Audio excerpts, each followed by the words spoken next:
We have a kaiju battle, an army ambush, and a cliffhanger climax to go over. So, without further ado, let's get into it.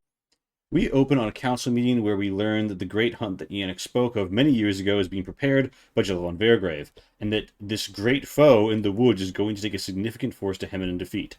Basil has just returned from a wee expedition to Coyalda, the province von Vergrave is now the sole lady presiding over after Lord Beran Scutter's demotion. He gives insights on strange happenings and other reports he's followed up on, and definitely gives a sense something's amiss. Network reports reaffirm what we learned last time. The enemy comes in spring to begin heavy raids once again in the south, in violation of the Blood Feud injunction.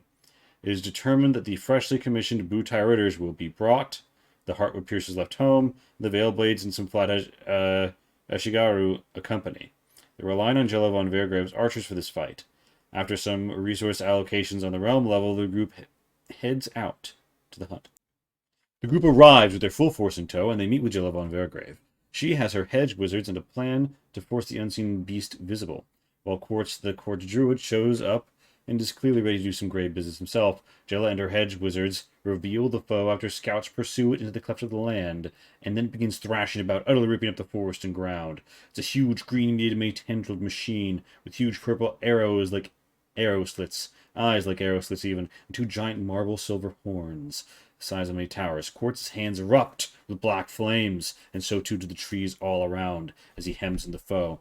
The ensuing bloodbath tests all. Arrows rain in until it is clear that the jelly-like substance of the body is catching all blows, and they need to go into melee to open up the wound and deliver the finishing strike. It's a tough fight, but they manage to cut into the point that is clearly defending the most.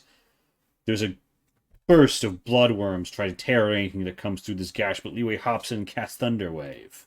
And Yannick dives to take the blow. And eventually, they come to what appears to be this creature's core, and Yannick drives his blade deep into it, finishing it off. The creature is slain, but not before the group takes note of strange, tainting, wood-like nodes dug all about the flesh. The enemy dead, Quartz enters and destroys these with 2 handfuls of splinters that fly out and burn them up upon impact. With the matter of killing the beast settled, the matter of cutting it up and shipping it out is raised. The magical silver horns are incredibly valuable, but also useful against the Fae. It's determined the Fae were at least partially behind or involved in the attack, although some advisors feel it may have been someone else manipulating this entity, when clearly forced out of the world to be here, as it cannot survive in such a low magic environment. We return to Three Hills to discuss what is to be done by the masses of meat and ivory silver on hand, as well as other affairs of state. The party stays in for this time between the years, as most of the advisors and players feel, recent civil war, we're going to have the appearance of normalcy and presence rather than going on an adventure this year between the years, even though it's ungovernable. There are a few logistical matters settled, but the big takeaway is they run with Fazil's idea to fashion silverware for the people of Coyalda with the ivory silver, as it can be passed down for generations or utilized as munitions against the Fae at a later date.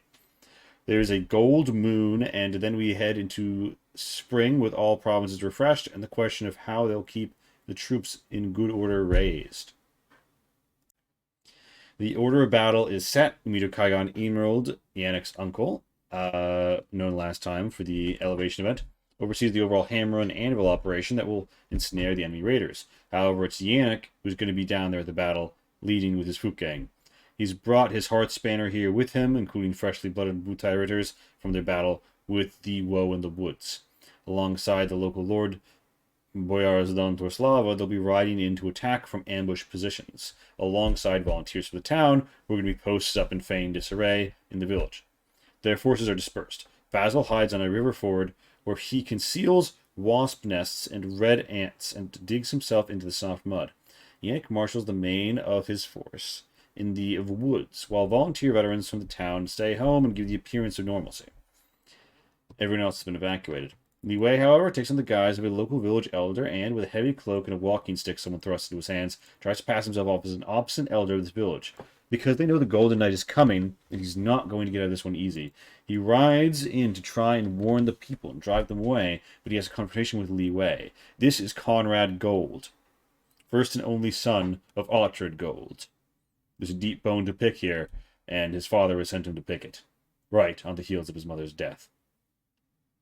There's a brief confrontation, and he nearly realizes something is amiss for want of people in the village as the volunteers feign disarray.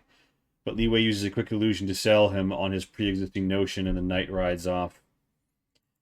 We end as the forces are arriving and riding to town, Conrad giving a final warning before feeding Leeway as a village elder the flat of his blade and charging onwards. The trap is sprung and battle is met as the emo drives his forces pile in from the woods and hills.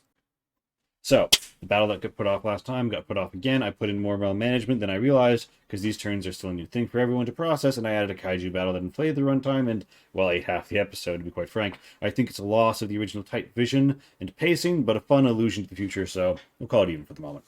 I need to get this back under control for next weekend, and we'll see how it goes. Overall, I love how the players have surprised me, so I'm glad we did not force this confrontation at any prior point. I'm just keeping my eye on the calendar.